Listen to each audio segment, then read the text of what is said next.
Well, hey family, happy Thursday. The week is gone by like really fast. Let's talk about some stuff. Let's talk about market coverage. I want to talk about market coverage because I've been getting a lot of emails, particularly about pricing and about Miss Darlene. How do I get my product out? How do I distribute my product? I have a really good product, and people send me pictures too. And I mean, people have like some really, amazing products. And it's not just jewelry. People are doing candles, woodwork. Oh my God. One lady paints boxes and carves them and do all these different things. I am in no way a marketing guru. And I am sure there are other people that know a lot more about marketing and promoting and doing things than I do. I know what I know, and that's all I know. I never make anybody any promises. I just basically kind of share information. So if I think about it in terms of how I think about it and how I've been educated and how I've just kind of come up with my own concepts along the processes of starting up businesses and maintaining businesses and doing all this good stuff, it's always about product and service. You don't have a business if you don't have a product or a service.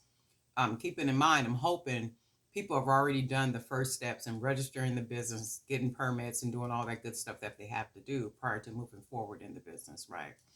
And I say this all the time about online presence. You have to have an online presence. If you think about it in terms of online dating, you can't do online dating unless you first have an online presence. And you can have an online presence by just setting up an account, but it's still not an online presence if you don't have a picture, if you don't have what is that they call it? I think a profile. If you don't have a profile, if you don't have it set up and situated to where those who may be interested can literally look at your picture or pictures, read your profile, and whatever else comes, with what they give you for an account. So it goes for your business. You have to have an online presence. That online presence needs to illuminate your brand and who you are and what it is that you do. So let's say jewelry is an emotional buy because you'll hear people say, find a problem, come up with a solution. Find a problem and then come up with a solution. If you think about jewelry, it's really not a problem that you can come up with a solution. It's literally a lifestyle. So jewelry accessorizes something that already exists, right? Jewelry enhances what is already there. So if you look at it like how they talk about it, find a problem and then find a problem, figure out a solution. If you think about jewelry and you're creating your jewelry fits a certain lifestyle. Somebody can be an eclectic dresser. Somebody can be a artistic dresser. Somebody can be a very vibrant and vivid dresser, like what's a guy that be wearing the gowns? He's a guy, but he be wearing gowns and stuff at the Grammys and not Grammys, but at the Oscars and all that kind of stuff. That's an artistic type of dresser, right? So the jewelry has to fit a certain type of lifestyle. So now you figure, well, which lifestyle does my jewelry fit, right? Because there's not a problem with jewelry. Jewelry, you don't find there's not a problem and you got to solve it. And not unless somebody has arthritis or something and they really can't use their hands. So now you come up with necklaces that have elastic and they can just pull them over their neck, right? Or of course the stretch bracelets, they can just roll them on, or anything else that you can come up with, that would solve that problem of that individual putting on their jewelry or their accessories, right? So got that part out the way. So then we say, okay, well, what about my market coverage? Well, you have to figure out your market coverage. There are three. different market coverages. There is intensive distribution, there is selective distribution, and there is exclusive distribution. And then once the designer or business person figures out which one of those markets they best fit in, now they can start moving forward. They can start coming up with a strategy for how to get their brand or build brand awareness, right? For their brand or jewelry or whatever it is that they have, or candles or whatever it is that they have, right? Darlene, what is intensive distribution? Intensive distribution is worldwide, widespread, business to business, wholesale, retail, any state, any country, wherever you can get your product at. That's global, right? When anybody says to you or you hear that intensive distribution means worldwide, basically, anywhere, everywhere. That's your whole everything, business to retailer. It's like wherever you can get it out. That's intensive distribution. And then you have selective distribution. Well, Darlene, what is selective distribution? Selective distribution is you have decided as a business owner, as a designer, that you only want to have your product in maybe Target, Walmart, and maybe the Dollar Tree. Okay, so those are three stores that you've selected and said, I only want my product in those three stores. That's selective, right? And then you have what's called exclusive distribution. Exclusive distribution is where you say, the only retailer I want my product in is Neiman and Marcus. I don't want it nowhere else but Neiman and Marcus. So you have intensive, selective, and exclusive, right? And then once you determine which coverage you want for your business, now you have to figure out the strategy and the processes in order to hopefully get your product or brand in those different retailers or wholesalers, right? So, and if you're thinking the intensive distribution, that could go along with wholesale platforms like Fair or any other platform that allows you to sell wholesale, because people from all countries and states shop that website for wholesale. That's what they're doing, right? And then once you got that all figured out, oh, okay, well, shoot, I could do. And then you figure out other ways that you can probably market worldwide. That becomes a network. So you might want to become a part of different business networks, going to like business workshops, like and all those different type of things. What is it like software conferences and like all that kind of stuff. And you'd be surprised the people that you'll meet in these different places that come from different countries and different states into your state to participate in these different programs. And that's a different way and a good way to meet people that you can network with. They may be in a different country or a different state that can help you to get your product wherever it is that you're trying to get your product, right? Then when it comes to selective is a little bit easier, I would think, because all you have to do is go to the source. And the source is whoever that brand is, be it Walmart or Target or the Dollar Tree. Put a proposal together. You put something together. You may even have a lookbook with a price list. So when you send them whatever it is that you're going to send them, they can look at it. But many of these brands or corporations have a certain type of setup and process for individuals to submit if they want to submit their product, if they want their product to be looked at. So you got to do a little research on that too. And then when it comes down to exclusive, same goes like selective. Get a little water. Same goes for exclusive and selective, because you're going directly to the source. And if you say, well, I only want to sell in Neiman and Marcus, so now you're literally going to the source. You're going to find out who the buyer is, and that's going to take a little research.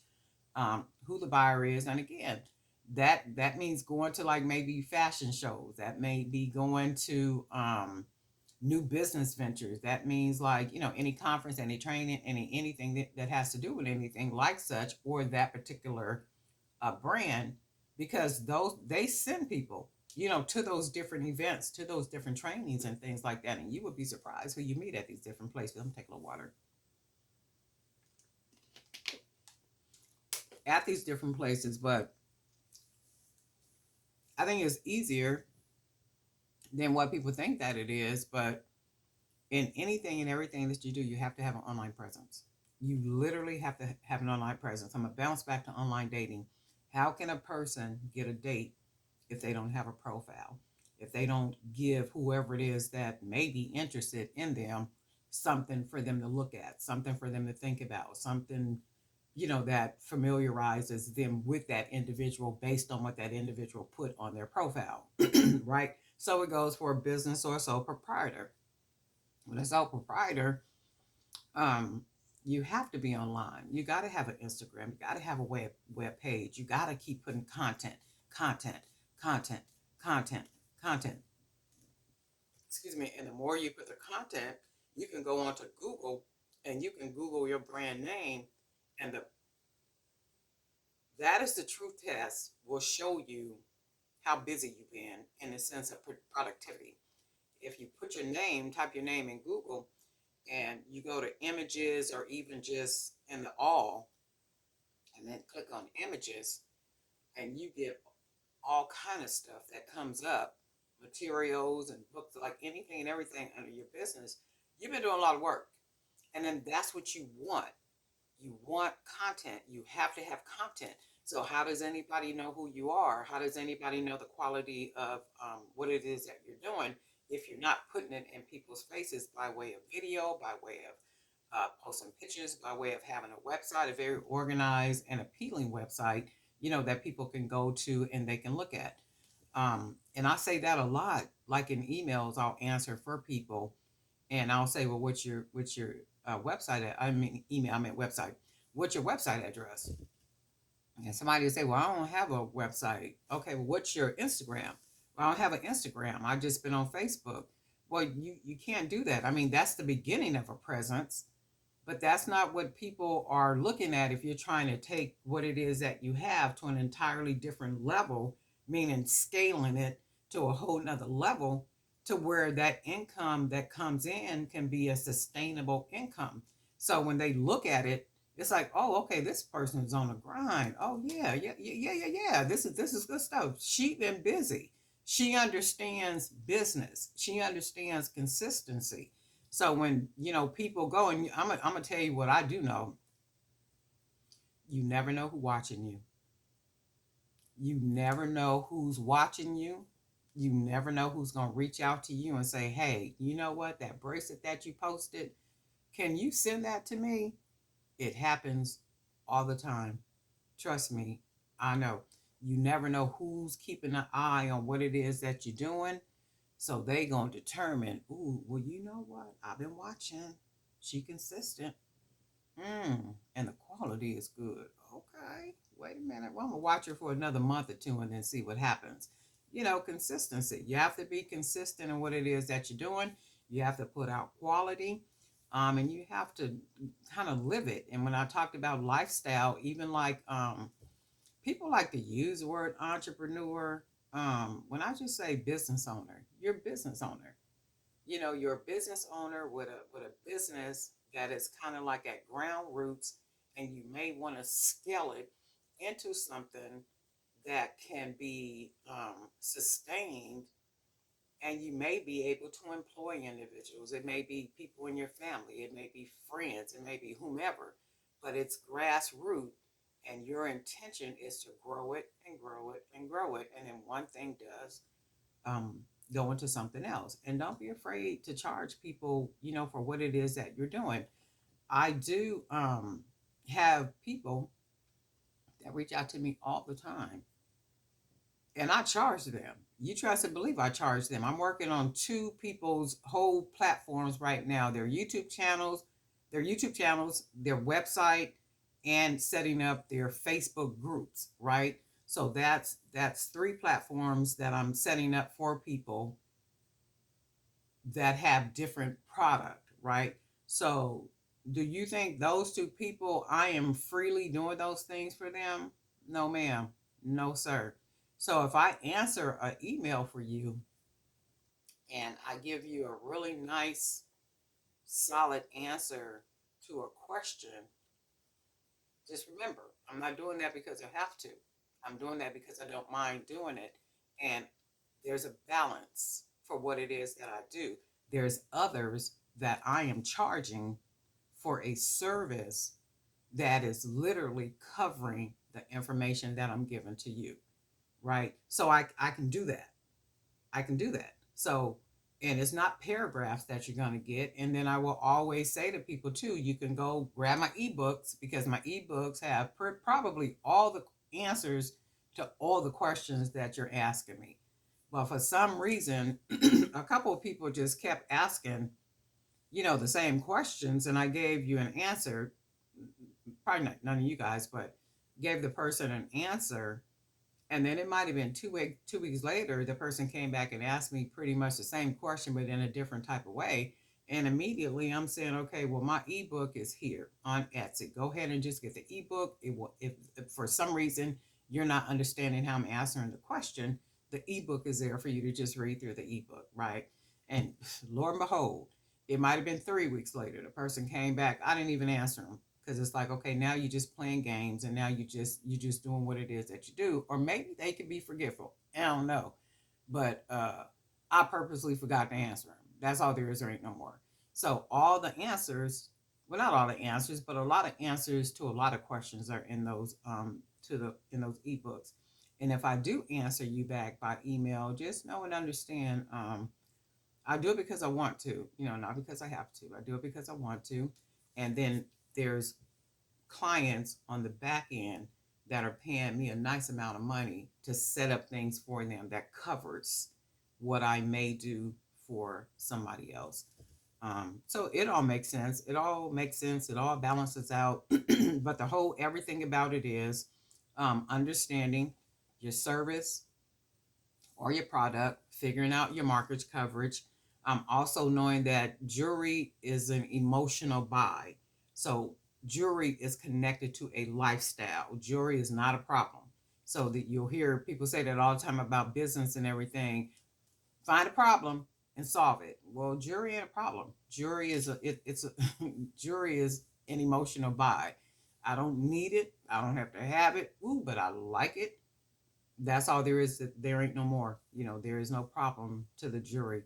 So I would say figure out what you want to do. If it's extensive distribution, selective distribution, or exclusive distribution, or if you just want to do pop-up shops, or if you just want to do events, there is nothing wrong with that. And I was telling somebody the other day, the purpose about going to pop-up shops or doing events is brand awareness, and you want to build up your email list. Don't never leave a place without collecting data.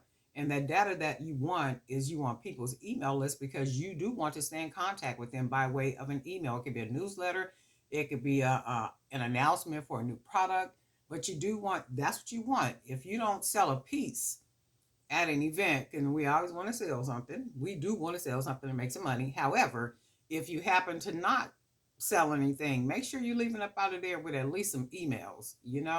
And then that way people that are interested, potentially interested in what it is that you're selling, and then you could just go from there. But figuring out the foundation for the business and just making it work for yourself. I was going through the analytics and just looking at the ages of the individuals that watch my videos. I think every last one of you guys, from a 15-year-old to a 77-year-old, I appreciate every last one of you guys. And the amazing thing is when I'm looking through the analytics, the number of young people that are between 15 and I think 24, it's a nice low percentage. And I'm like, oh my goodness, these are some young people that's watching, the videos. And I don't know if they're commenting or whatever, because it's pretty much some of the same people. And I appreciate you guys too, that comment and have something to say and might ask questions or whatever it is. That's good stuff. And I appreciate that. But I'm like, man, look at these analytics. The ages I mean, are just like across the board. I'm like, wow, that's really amazing, to me, and I really do appreciate that. I think that was all I wanted to cover, and I think what I talked about in this video kind of covers some of the videos. I'm not videos, some of the emails that I got, and it answers questions in here because people were asking me about market. How do I get to the market? How do I determine my audience? How do I this? How do I that? And remember, I stay far away from pricing. I stay far away from trying to tell people how to price their product. There are formulas that you can implement and come up with, a cost for what it is. And you know what? There is also, you have to keep a record of cash in, cash out. And the smartest thing that you can do is use one method for payment. That means I'm going to use this debit card to make every single purchase that has to do with my business. It's easier to keep up with it that way. So you don't never want to tie your business in with your personal finances. So, or you got one credit card that you use for all your purchases, right? But it's always cash in, cash out, keeping an eye on and writing it down. You can get a you can get a cash book. You can get a cash book or even print out some cash sheets. There are some cash book sheets in the Jury by BDK Creators Zone under Files. There are some cash book sheets that you can print out. And if you're not keeping a record of money coming in, money going out, how do you even know what you're earning? How do you even know if you're losing money, right? And then I'm thinking more than likely you're sensing that you're losing money, because if you're continually buying and buying and buying and you're not selling anything as a business, you might be doing that as an individual because you like making jewelry and you're not keeping tabs or trying. That's not something you're trying to do, the accounting part of it, right? But if you're a business, right, and you're saying, okay, well, how do I even know if I'm making money? Well, you're not going to know if you're not keeping records, because it's all about cash in, cash out, cash in, cash out. Every time some cash come in, you want to document that on your cash book, right? In your cash book. Every time money go out, you want to document that in your cash book, right? Because that affects the totals, the balances every time you do that. But if you're not keeping up with that, you have no idea if you're losing money or if you're earning money, right? And I talk about that all the time about writing things down. You got to write things down. I know it's a tough task. I don't like doing it either, but I have to, because I want to see, am I losing or am I gaining? Am I losing or am I gaining? And I'm always gaining because I'm all these different projects, all these different things that I'm doing. So if I'm creating and setting up YouTube channels and Facebook pages and creating websites for people, simple one-page websites for people, and then I'm charging them a certain amount of money, that literally goes into the cash in because it's a part of the business. So that's cash in. So when I write that total right there, it affects the balances, right? So whatever I'm putting in on the cash in part, it is it balances to where more is coming in than what's going out. And I make a conscious habit of doing that. I always want more coming in than more going out. And you guys may have heard me say that in video sometime. I'm not buying no more beads or anything until I use what I got. I'm not going to buy supplies that I really don't need when I really don't need them. Like all these different tools, and I'm going to figure it out to where I don't have to buy those things. And then I look up and I may have needed that tool for just one item, and I'm not even using that tool again, right? I don't even want to get into it. Like all these, I'm good. I'm good. I'm good. I'm real good. And I like the way my jewelry comes out. It comes out handmade, and if a wire is crooked, I like that wire is crooked. I like that it's crooked. It gives it a nice little look to it. That's his personality. I don't want my circles perfectly round. I don't want that. But anyway, I think that's all I wanted to talk about. Let me drink some water because I've been talking so much, I'm losing my voice.